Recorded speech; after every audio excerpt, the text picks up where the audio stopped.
Bien, damos inicio a este quinto encuentro de lectura y comentario acerca de la obra inédita y recientemente publicada de Jacques Maritain acerca de La Salette, este informe, memoir realizado por él en su juventud para dar una visión lo más objetiva posible, lo más completa acerca de la aparición de la Salette y de todo lo que sucedió antes y después. Como sabemos, esto lo hace Jacques Maritain movido porque hay cierto rechazo en el ambiente en esos momentos en contra de la aparición, pero sobre todo en contra del mensaje mismo, el mensaje secreto que se acaba de publicar genera reacciones contrarias y reacciones excesivamente favorables, quizás como la de Léon Blois, su padrino, maestro, eh, que le juega en contra. Por lo tanto, Maritain quiere escribir entonces un reporte más neutro, más científico, más riguroso, que ayude a conocer todos los detalles de la aparición en la Salette y de sus mensajes. Esto es en la primera ocasión que lo presenta en la Santa Sede y luego en la segunda ocasión, veíamos la vez pasada, que lo hace cuando ya incluso la oposición a la Salette está a punto de conseguir que se prohíba y que se desconozca no solo el mensaje, sino incluso la aparición misma. Hasta el momento hemos leído toda la introducción y hemos comentado en general la introducción del libro y hemos comenzado en la sesión anterior a comentar el texto mismo de lo escrito por Maritain. Alex Pérez nos hizo una primera reflexión introductoria y hoy nos acompaña Alejandro Serani, que es el director del Magíster en Estudios Humanísticos de la Universidad San Sebastián, filósofo médico que viene llegando también de tierras francesas y con su copia de este libro que todavía no se puede conseguir en nuestro país, en Chile. Bien, pues, antes de dar la palabra a Alejandro, vamos a hacer un vuelo, vamos a sobrevolar para ver la ubicación geográfica de los lugares que estamos comentando. Entonces, estamos ubicados aquí exactamente en este lugar y vamos a comenzar a viajar. Vamos a comenzar a viajar, nos estamos alejando aquí de Santiago, de Chile, y nos vamos yendo por África hacia Europa y lamentablemente parece que se nos borró aquí lo que habíamos marcado, pero bueno, vamos a ubicarlo entonces a mano. Estamos en España, aquí estamos en Francia. Vamos a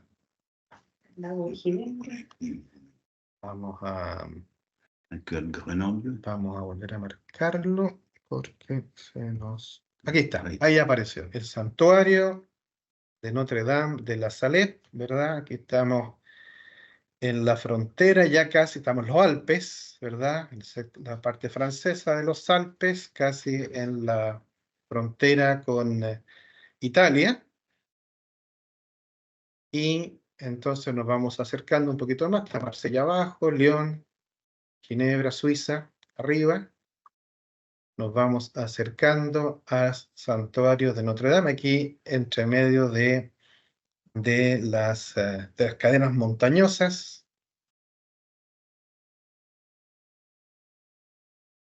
Y poco a poco va a ir apareciendo el santuario mismo de Notre Dame de la Salette. Y Sí, Alejandro, para ver las ciudades más cercanas, Corps, Grenoble. sí, esperar que empiecen a cargarse.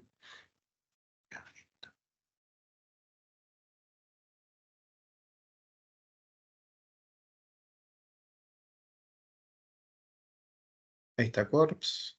Corps. De acuerdo. Corps es el pueblo de origen de los dos videntes, ¿no? Melania y Sí, Maximin viven en Corps, pero trabajan acá entre las montañas como pastores. claro. Em, Y la parroquia que le corresponde La Salette, que es una parroquia muy pequeñita, y después Corps, y después Grenoble, me parece que es Grenoble es la ciudad más la cabeza de la diócesis. de la diócesis, ¿no? Importante que es una zona montañosa, bastante pobre, podríamos decir, desde el punto de vista. Claro, entonces ellos vivían en Corps y estaban trabajando acá en este poblado Les Ablandans, se llama, y acá está la parroquia de... O sea, es el santuario. no, esta es la parroquia de la Salette. Así. Este es el poblado de la Ah, iglesia de la Salette, ya, ya. Perfecto. donde... De van a misa el día domingo después de la aparición. exactamente, ¿no? Ya. Y entonces, subiendo a los cerros, Está el santuario. está propiamente el Claro. santuario. Bien. Aquí incluso se puede ver el lugar mismo de la aparición. Está marcado. Claro. Y está aquí el recorrido que realizan los Hasta así. pastores. No sé si se puede acercar más. Ah, yo creo que sí, está bastante bien.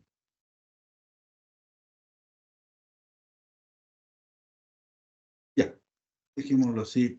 ¿Dejamos ahí? ¿Dejamos de fondo? ¿Lo quitamos? Sí, déjalo Juan. Ya. Eso. Y bueno,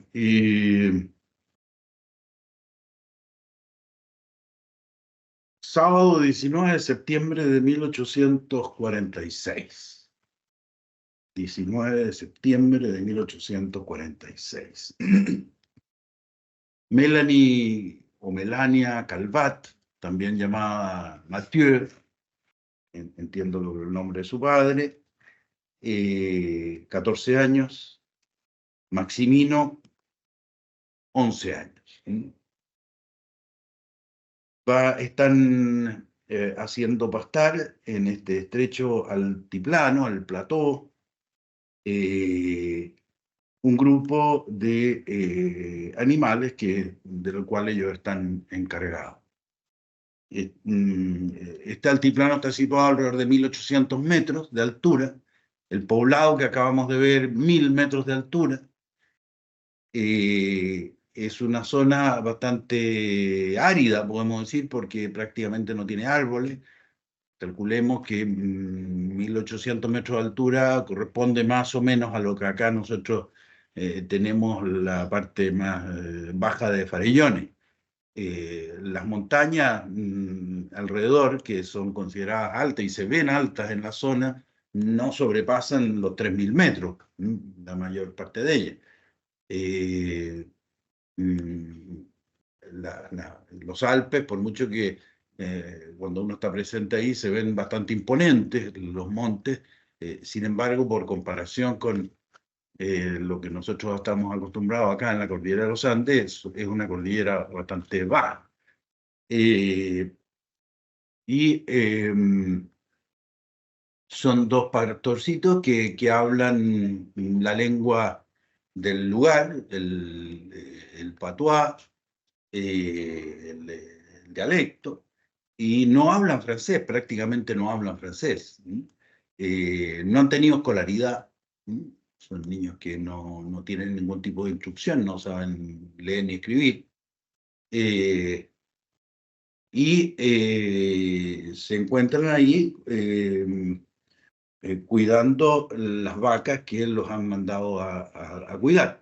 En esa zona, que hoy día, por supuesto, están muy modificadas por el desarrollo inmobiliario del turismo de montaña, pero todavía se conserva una idea de lo que eran las antiguas casas de la época, lo que se llama en francés el chalet. Nosotros en el campo en Chile la gente todavía habla del chalet, pero el chalet esencialmente es una casa que puede tener 3, 4, 5, 6 pisos, pero que tiene 3 partes fundamentales. Tiene una parte de abajo que es donde entran los animales y están ahí todo el invierno, normalmente en las casas, porque afuera hay nieve. La casa donde habitan los campesinos y que se calienta con el calor de los animales que sube desde los establos, y la parte de arriba, que es la parte donde se guardan el forraje, y con eso se mantienen durante el invierno. En esas zonas donde no hay pasto verde, los animales, las vacas sobre todo, producen leche en primavera y verano, y entonces la leche hay que guardarla de alguna manera, porque la leche dura poco, y entonces esas zonas descubrieron un producto que permite conservar la leche durante el invierno y poder alimentarse de ella, digamos, de modo continuo.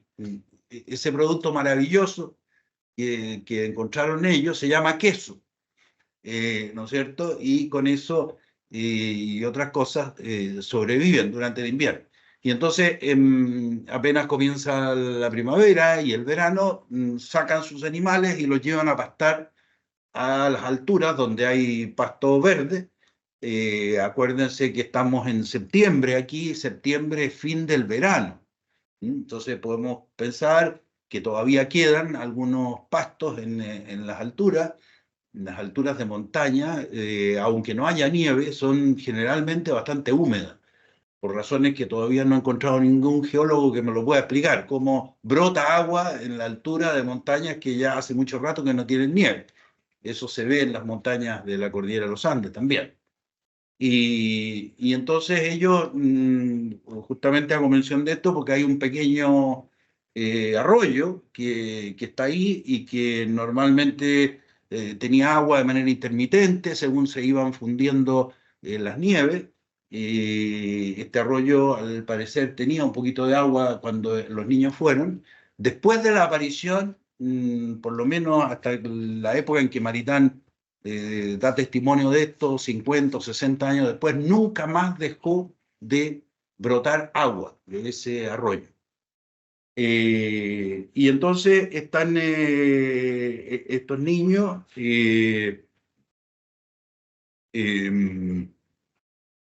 dice aquí, los dos niños habían dejado en la mañana la fracción que se llama los Ablandán, que la vimos recién en el mapa, que pertenece a la comuna de La Salet. Ese pequeño caserío de La Salet que se ve también en el mapa tiene actualmente, no sé hoy día, pero por lo menos hace 10 años que era el censo, 76 habitantes. O sea, es una cosa francamente minúscula y de hecho en la mayor parte de los mapas franceses ni siquiera aparece. Estos dos niños se conocían solo desde el día anterior. Nunca antes se habían visto, nunca antes habían compartido. De hecho, Melania está bastante incómoda porque no tiene mucho interés en que haya un niño que la acompañe. En realidad, a diferencia de Melania, Maximino era un pastor ocasional.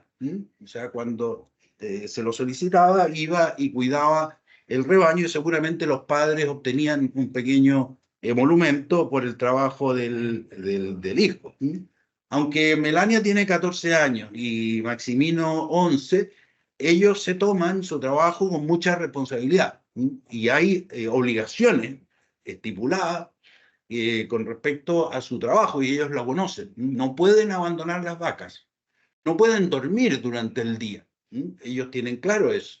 Ese es su trabajo. Ellos responden a eso.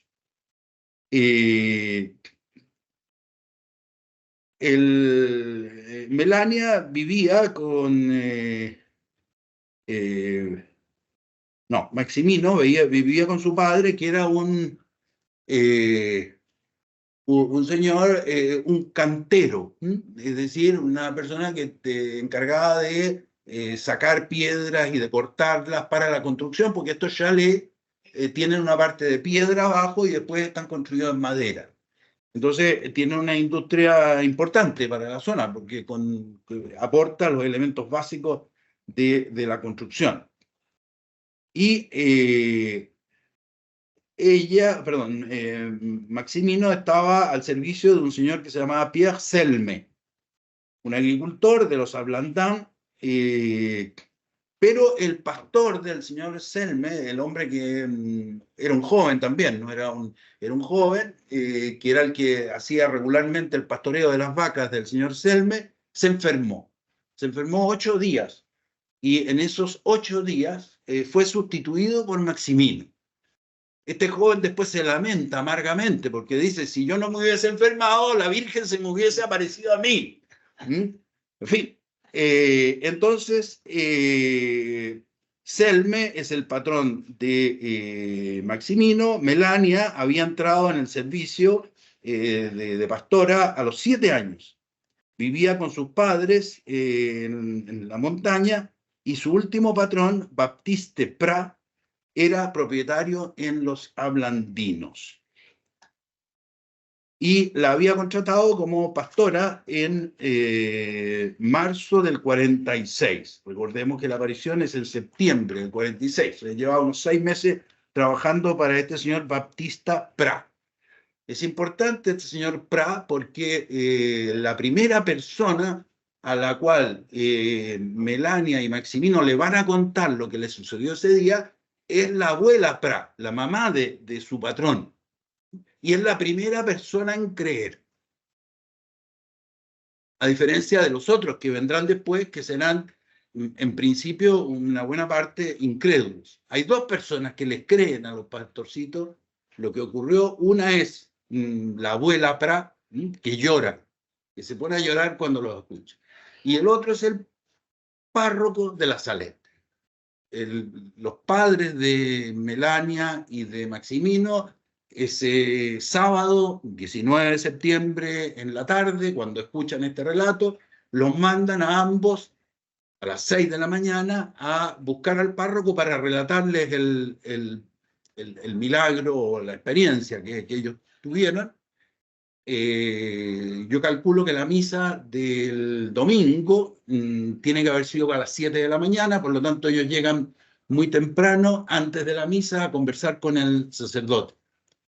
El sacerdote llora al escuchar a los pastorcitos, les da fe. Después es muy criticado este párroco por haberles dado fe demasiado temprano, demasiado pronto. Pero él se emociona, llora y lo hace público, hace saber esto en la prédica del día domingo. Es ahí cuando la noticia comienza a expandirse por la Salette, por Corps, y muy rápidamente comienza a extenderse por el resto de Francia. Estos 2 pastorcitos eran muy ignorantes. Maximino tenía solo la gran pureza de su corazón, dice Maritain, recogiendo testimonios de otra persona. Era vital, un niñito vital, expansivo, turbulento. Siempre se había mostrado muy desatento como para aprender. No era el niño que en esas familias pobres fuese el escogido para ir a estudiar porque se pensaba que tenía poca capacidad para estudiar dado su suerte de hiperactividad. Melania que, a diferencia de lo que los primeros testimonios hacen ver, ella había sido favorecida desde bastante tiempo antes, pero ella conservaba ocultos eh, estas intervenciones que posteriormente se sabrá que ella tenía y en las cuales se le aparecía la Virgen. Melania tenía familiaridad con la Virgen desde antes de la aparición.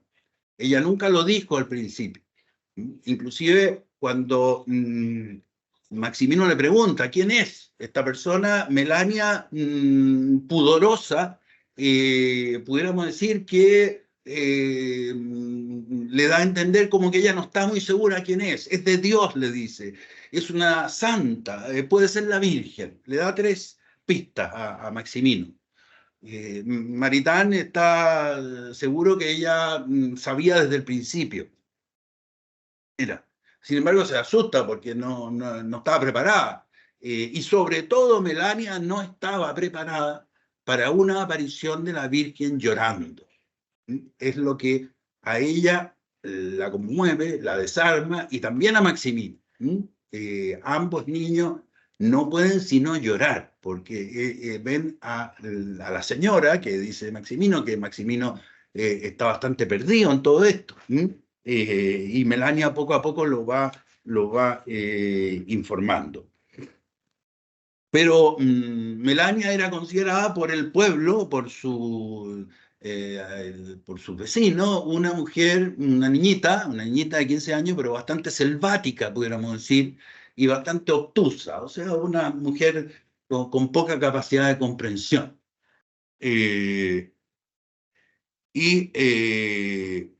No sabía nada de lo que se aprende y se expresa en un lenguaje, llamémoslo oculto, tanto así que ni siquiera hablaba francés. Cuando los niños se declaran ante el sacerdote y ante el síndico, que es como el alcalde, me imagino, o menos que el alcalde del lugar, hablan en perfecto francés.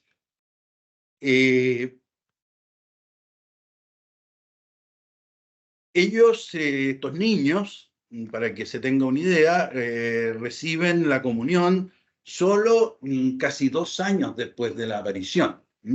Son niños muy pequeños. Después de la aparición hay unas religiosas que se encargan de ir educando a Maximino y también, yo diría relativamente luego, Melania entra en un convento de religiosas de Corps, donde comienza ella poco a poco a instruirse. Claramente Melania tiene más luces que Maximino y alcanza, bueno, con el correr de los años una capacidad muy grande de expresión y una riqueza y una profundidad religiosa impresionante y que solo fue reconocida en realidad en Italia. En Francia, Melania fue sistemáticamente menospreciada, al menos por el clero.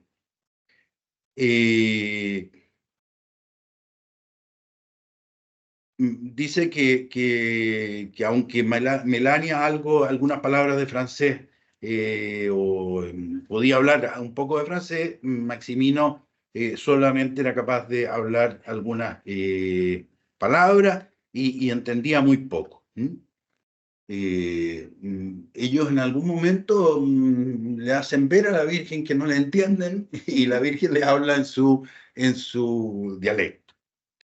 El 19 de septiembre del 46 había un tiempo luminoso, el cielo era sereno, el sol resplandecía, y será fácil para los 2 testigos confrontar el esplendor del día con el de la Santísima Virgen.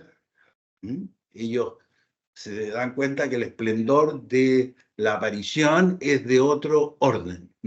El sol parecía oscuro al lado de la aparición que ellos tienen. Melania dice, si Dios no nos hubiera dado ojos para mirar, yo no habría podido mirar a la Virgen a la cara.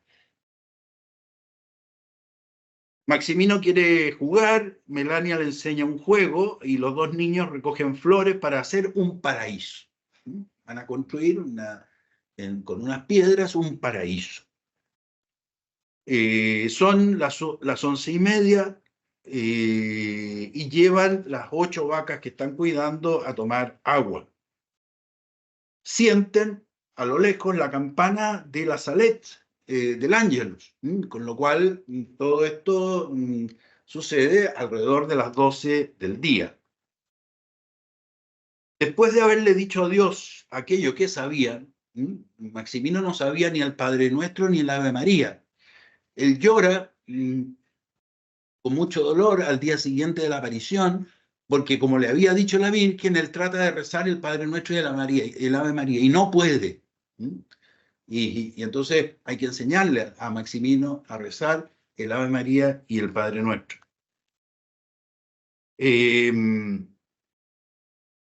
Entonces, en fin, se acercan a este arroyo que se llama el Sesia, y conducen a las vacas a una pequeña fuente, una pequeña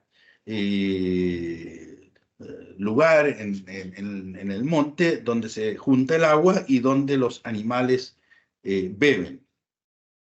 Y esa fuente está situada a pocos pasos del arroyo.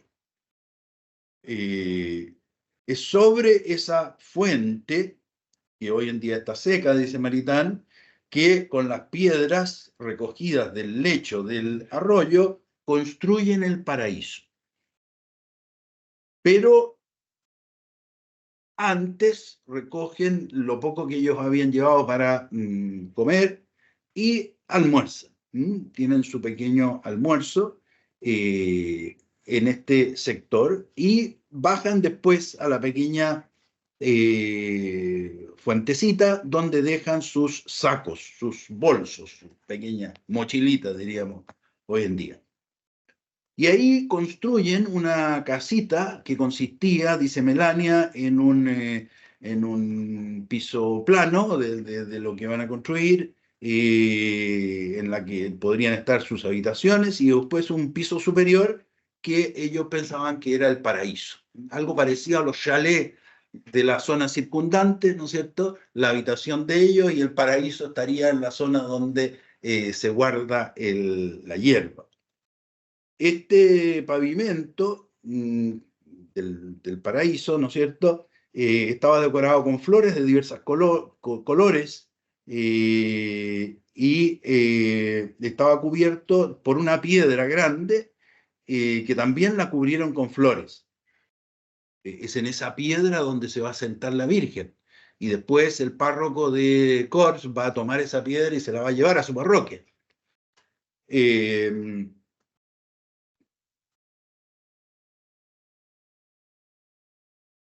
Y ahí les viene un sueño, un pequeño sueño. En realidad, Maritain precisa que Maximino se duerme derechamente, pero Melania contará después que ella no estaba durmiendo propiamente tal, sino que estaba en un estado que podríamos llamarlo de una cierta ensoñación, pero con una sospecha de que algo importante va a ocurrir.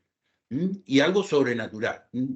Recordemos que esta niña ya tenía experiencias sobrenaturales desde muy niña, no sé exactamente desde cuándo, no he leído todavía el relato referido a eso, pero ella sospecha, siente que va a ocurrir algo. Recordemos que estaba prohibido quedarse dormido, por lo tanto, Melania, que era más grandecita, sabía que no podía quedarse dormida, y por lo tanto en su relato dice, yo no estaba durmiendo, estaba en un estado, eso sí, especial.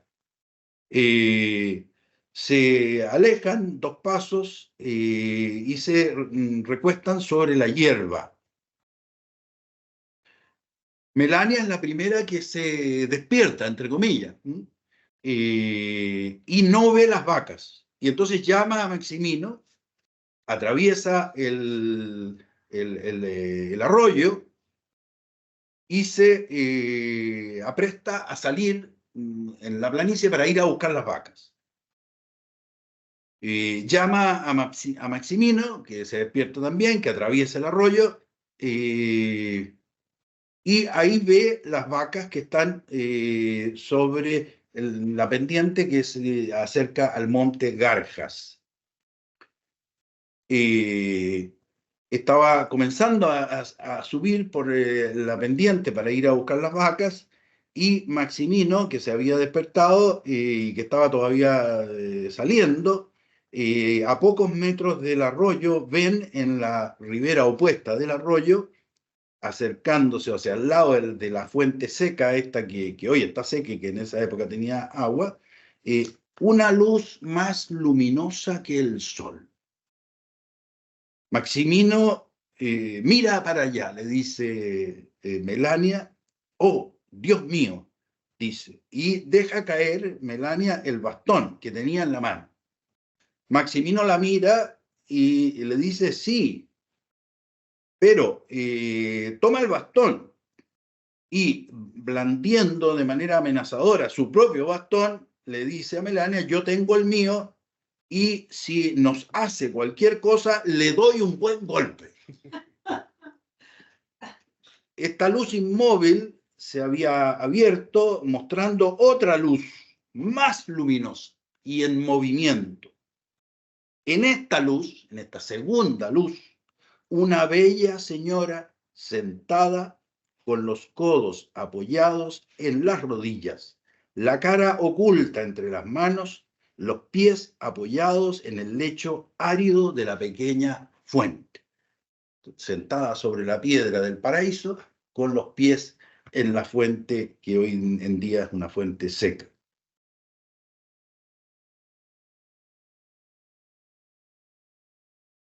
La reina del cielo había venido a sentarse en el pequeño paraíso de los pastores. Eran cerca de las 3 de la tarde.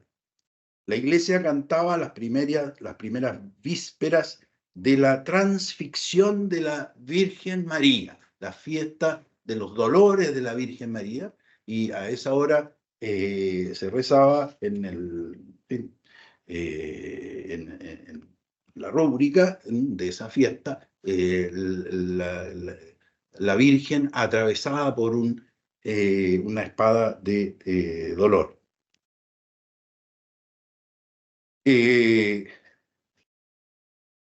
Aquí hay discusiones en el libro, las distintas versiones, les voy a ahorrar esa pega. Este libro es muy minucioso, es admirablemente informado, pero es un desorden propio de un italiano, a pesar de que el autor es un francés. Pero el libro, probablemente yo lo estuve consultando allá en Francia con los amigos, probablemente esto es una tesis de doctorado. Y una tesis de doctorado que probablemente incluye la traducción del memorial, traducción que es bastante aceptada dentro de todo, y que además el autor se encargó de verificar, porque en el documento que lo obtuvo habían partes que faltaban y las llenó con los manuscritos que encontró en los archivos maritanos. Entonces, el trabajo que implica este libro es una cosa verdaderamente asombrosa, y va cotejando los distintos testimonios. Entonces, yo estoy transmitiendo lo que aparece como lo más fidedigno de todos los relatos que se fueron haciendo después.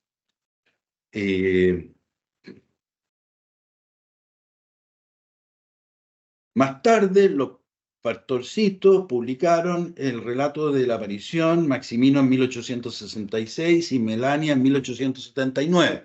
Por lo tanto, la mayor parte de los relatos que aparecen antes de estos dos documentos, que escritos por los mismos pastorcitos, son los relatos que ellos le hacían a las personas, y que las personas muchas veces escribían en sus propias palabras, por lo tanto no siempre hay una coincidencia perfecta.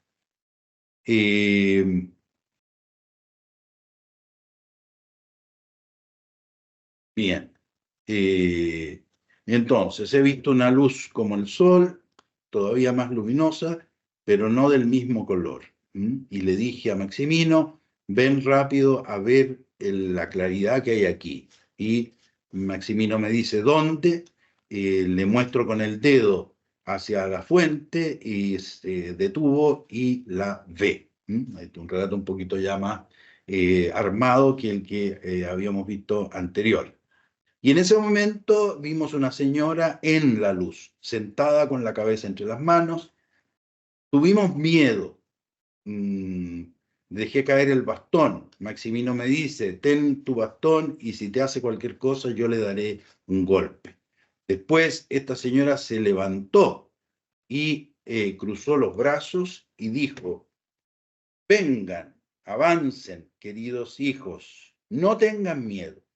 Estoy aquí para confiarles una gran noticia. Maritain no duda en calificar esta aparición de la Virgen, a mí me sorprendió, como uno de los eventos más importantes de los tiempos modernos. O sea, no es trivial. A él le parece que, según lo que iremos viendo, esta aparición califica como uno de los eventos más grandes de los tiempos modernos. Tengo que confiarles una gran noticia, dice la Virgen. Después superamos el arroyo y ella caminó o avanzó más bien al puesto en el cual nosotros estábamos y nos habíamos como adormecidos y estaba entre nosotros dos, Melania a su derecha y Maximino a la izquierda. Todo esto nos lo decía al mismo tiempo, perdón, todo esto nos lo decía llorando, al mismo tiempo que hablaba con nosotros. Todo indica que, en el testimonio de los niños, que en la aparición ellos ven a la Virgen llorando todo el tiempo y visto correr sus lágrimas. Y aquí están las palabras de la Virgen. Estas palabras dice aquí que esta primera parte del discurso fue dada en francés. Y los pastorcitos repiten muchas veces el discurso y son bastante contestes, como se decía antes, en afirmar este relato. Si mi pueblo no quiere someterse, estoy forzada a dejar caer la mano de mi hijo. Esta mano tan fuerte y tan pesada que ya no puedo sostenerla.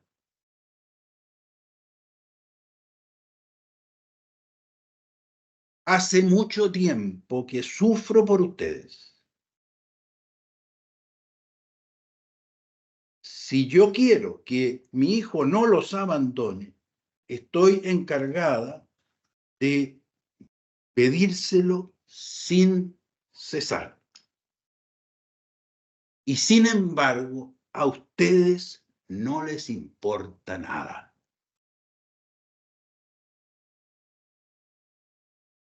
Recen lo que ustedes recen.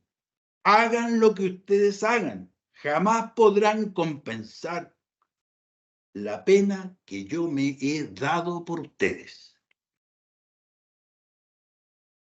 Les he dado 6 días para trabajar. Me he reservado el 7º y no me lo quieren dar. Esto aumenta el peso de la mano o del brazo de mi hijo. Aparecen las dos expresiones. También los que conducen los carromatos, por dar un ejemplo de personas que trabajan, ¿no? Los que conducen los carromatos no saben hablar ni siquiera sin poner delante el nombre de mi hijo, sin parar de blasfemar. Eso es lo que la Virgen está diciendo. Blasfeman a diestra y siniestra. Estas son las dos cosas que aumentan el peso del brazo de mi hijo.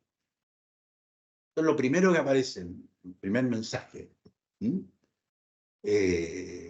La falta de respeto por el día domingo y la blasfemia hacia Dios. Si la cosecha se arruina, es solo por culpa de ustedes.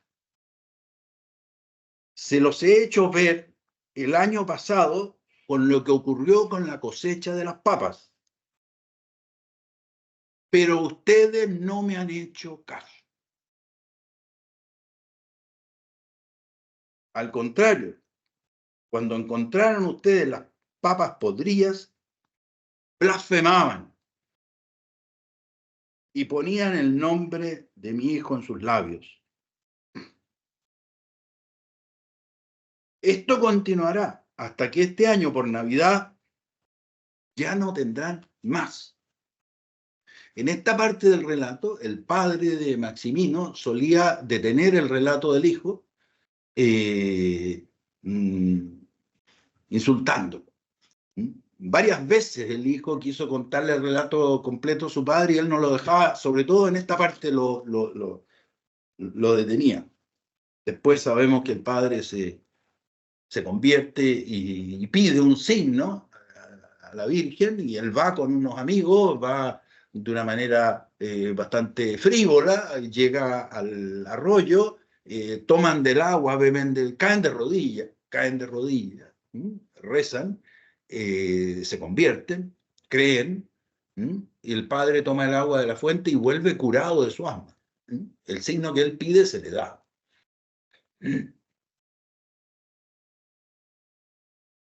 Yo estaba, dice, estaba por decirle, por preguntarle a Maximino qué significaban las patatas, dice Melania. Y la señora dijo, hijos míos, no entienden. Se los diré de otra manera.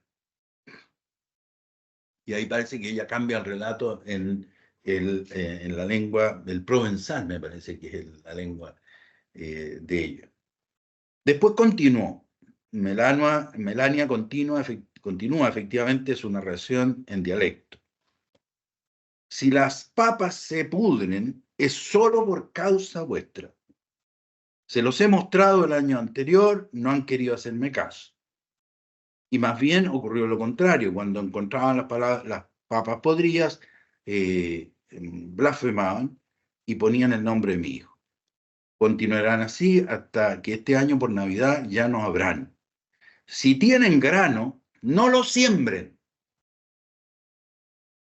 Todo lo que siembren, las bestias se lo comerán.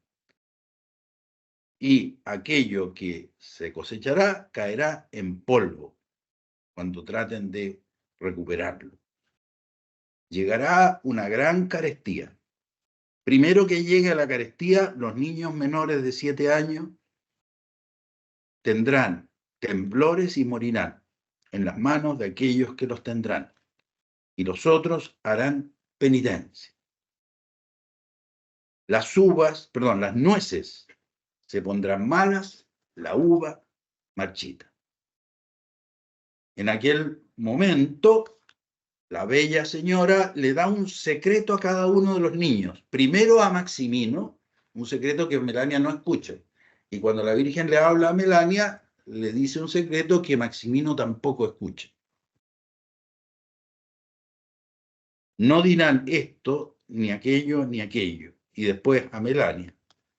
Después habla de nuevo con los dos niños, retoma su discurso en dialecto. Si se convierten, las piedras y las rocas serán fardos de grano y las papas estarán sembradas en la tierra, solas, saldrán las papas solas de la tierra. Si ustedes se convierten. Hagan bien vuestra oración, queridos hijos. Perdón, aquí hay una pregunta. La Virgen les pregunta, ¿ustedes están haciendo bien su oración? Por eso es que Maximino sufre después cuando no puede orar. Están haciendo bien su oración y los dos le dicen, no mucho, mi señora, no mucho. ¿Están haciendo bien su oración, mis queridos niños? No mucho, mi señora. Tienen que hacerla bien, mañana y tarde. Cuando no la puedan hacer mejor, digan solamente un Padre Nuestro y una Ave María. Y cuando puedan hacerlo mejor, digan más.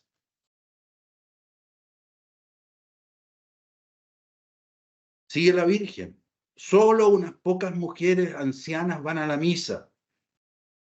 Los otros trabajan todo el verano el día domingo. Y en invierno, cuando ya no saben qué hacer, los hombres van a misa, pero para tomar la religión a la broma. Y en Cuaresma van a la carnicería como perros. ¿No han visto ya el grano echado a perder, hijos míos? Maximino responde, oh, no, señora, no sabía que estuviese ocurriendo esto, y responde muy dulcemente, no, señora, no lo he visto. Pero tú, hijo, le dice la Virgen, debieras haber visto en una ocasión, en Juan, con tu padre, el dueño del terreno le dice a tu padre que vaya a ver el grano arruinado. Y ustedes dos fueron. Cuando Maximino logra contarle el relato a su padre, hasta este punto, el padre queda atónito, porque recuerda este episodio.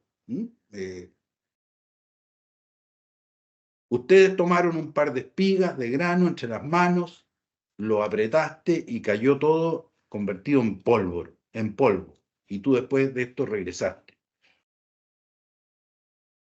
Cuando estaban a más o menos una media hora de distancia de Corps, tu padre te dio un pedazo de pan y te dijo, ten, hijo mío, come ahora el pan de este año.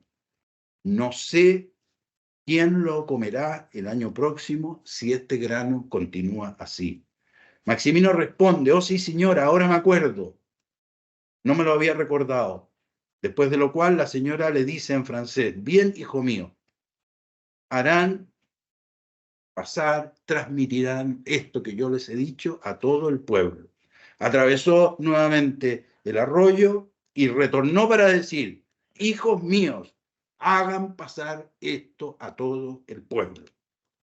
Y después sale de donde estaban a ver las vacas y vieron que ella caminaba pero no tocaba la hierba, caminaba como por sobre la hierba.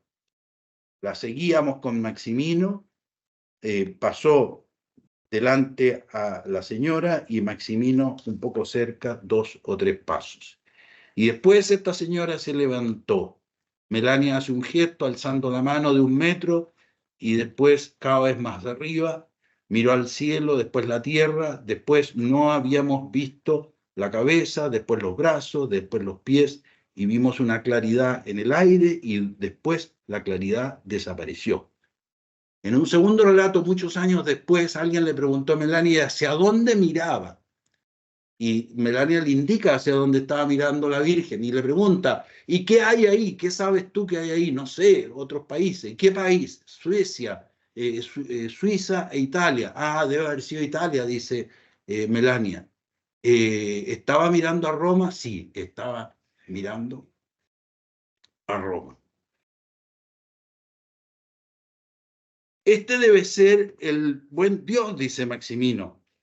No, Melania, ellos están en silencio un tiempo y Melania sale del silencio y le dice a Maximino, esto debe ser el Dios bueno de mi padre, el Dios bueno de mi padre. El padre de Melania le había enseñado las primeras oraciones. Melania había perdido su madre, no, la madre de Melania la trataba mal, no le tenía apego a Melania. Entonces, debe ser el Dios bueno de mi padre, o la Santa Virgen, o cualquier otra gran santa. Y Maximino me dice, si hubiese sabido Si hubiésemos sabido que era una gran santa, le habríamos pedido que nos llevara con ella. Qué lástima. Y yo le dije, sí, eso podríamos haber hecho si fuese todavía. Después Maximino puso la mano sobre los ojos como para cubrirse de la claridad, pero ya después desapareció la visión. Y miramos bien y nos dimos cuenta que ya no se veía nada y le dije, ella no quiere hacerse ver, así que no miremos hacia dónde va. Por lo tanto, no nos deja ver dónde va. Y enseguida fuimos a cuidar nuestras vacas.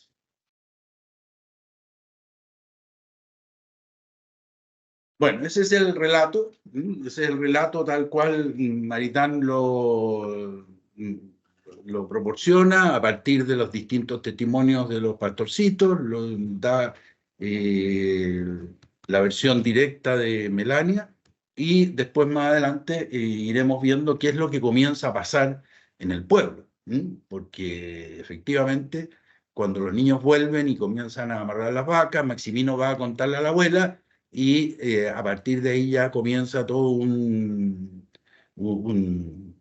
serie de sucesos que van dando y que van a ir haciendo conocida la aparición y van a ir apareciendo, digamos, las contradicciones. Entonces, bueno, eso será parte de lo que habrá que ir viendo a continuación.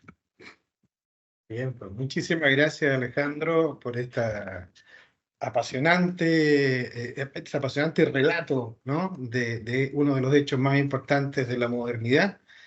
Ya estamos en la hora comprometida. No sé si había algún comentario. Yo me permitiría simplemente recordar un par de anécdotas para ilustrar lo que también ha expuesto Alejandro. Primero sobre Maximino, ¿no? Maximino, este hiperkinético monito, le decían, ¿no?